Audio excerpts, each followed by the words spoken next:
আজ কোহলির মহাযুদ্ধ। কখন, কোথায়, কটার সময় ম্যাচ? বন্ধুরা, আপনারা যদি দেখতে চান তাহলে ভিডিওটি শেষ অবধি দেখতে হবে। চ্যানেলটিকে সাবস্ক্রাইব করে একটা লাইক দিতে হবে এবং নোটিফিকেশন বেল আইকন দাবাতে হবে। আইপিএল 2026-এ হতে চলেছে হাই ভোল্টেজ ম্যাচ। মুখোমুখি হতে চলেছে রয়্যাল চ্যালেঞ্জার্স ব্যাঙ্গালোর এবং পাঞ্জাব কিংস। ম্যাচটি অনুষ্ঠিত হবে ধর্মশালার হিমাচল প্রদেশের ক্রিকেট অ্যাসোসিয়েশন স্টেডিয়ামে। ভারতীয় সময় অনুযায়ী সন্ধ্যা 7:30 ম্যাচ শুরু হবে আর টস হবে সন্ধ্যা 7টায়। এই ম্যাচে দুই দলের কাছে অত্যন্ত গুরুত্বপূর্ণ, কারণ প্লে অফের দৌড়ে টিকে থাকতে জয় খুবই দরকার। একদিকে রয়্যাল চ্যালেঞ্জার্স দুর্দান্ত ফর্মে থাকা বিরাট কোহলি শেষ কয়েক ম্যাচে ব্যাট হাতে অসাধারণ পারফরমেন্স করেছেন তিনি।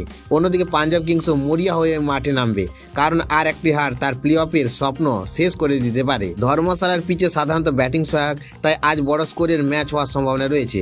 পাওয়ার প্লেতে ব্যাটাররা আক্রমণাত্মক ক্রিকেট খেলতে পারেন, পাশাপাশি দ্বিতীয় ইনিংসে সিসির বড় ভূমিকা নিতে পারে। তাই টস জিতে প্রথমে বোলিং করার সিদ্ধান্ত দেখা যেতে পারে।